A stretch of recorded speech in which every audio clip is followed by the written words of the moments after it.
यह कहानी है दयालु मूलराज। लगभग 900 वर्ष पहले की बात है। राजा भीमदेव गुजरात में राज्य करते थे। उनके एक लड़का था, नाम था मूलराज। लड़का होनहार था और था बड़ा दयालु। एक साल गुजरात में बरसात नहीं हुई, खेत सूख गए। एक गांव के लोग राजा को लगान नहीं दे सके। राजा के सिपाहियों ने गांव में जाकर उन लोगों के घरों में जो कुछ था सब जब्त करके ले लिया और उनको भी साथ लाकर हाजिर किया। राजकुमार मूलराज पास ही खेल रहा था। किसान बेचारे दुखी थे और आपस में अपनी बुरी हालत की चर्चा कर रहे थे। राजकुमार ने उनकी सारी बातें सुनी। उनका दुख जानकर मूलराज की आंखों से आंसू बहने लगे। मूलराज ने उनका दुख दूर करने का निश्चय किया।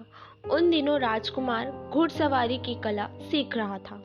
राजा ने कहा था, तुम अच्छी तरह सीख लोगे तब तुम्हें इनाम दिया जाएगा। मूलराज ने अभ्यास करके घुड़सवारी की कला सीख ली थी। आज पिता को अपनी कला दिखलाई। राजा ने प्रसन्न होकर कहा, बेटा मैं बड़ा प्रसन्न हूँ, बोलो क्या इनाम चाहते हो। मूलराज ने कहा, पिताजी इन बेचारे गरीबों की जब्त की हुई चीजें वापस लौटा दीजिए और इन्हें जाने की आज्ञा दीजिए। मूलराज की बात सुनकर राजा को बड़ी प्रसन्नता हुई। उनकी आंखों में हर्ष के आंसू झलक आए। फिर उन्होंने कहा, बेटा तूने अपने लिए तो कुछ नहीं मांगा, कुछ तो मांग।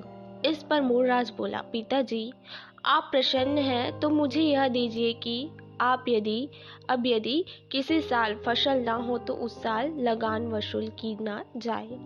ऐसा नियम बना दे, इससे मेरी आत्मा को बड़ा सुख होगा। राजा ने ऐसा ही किया।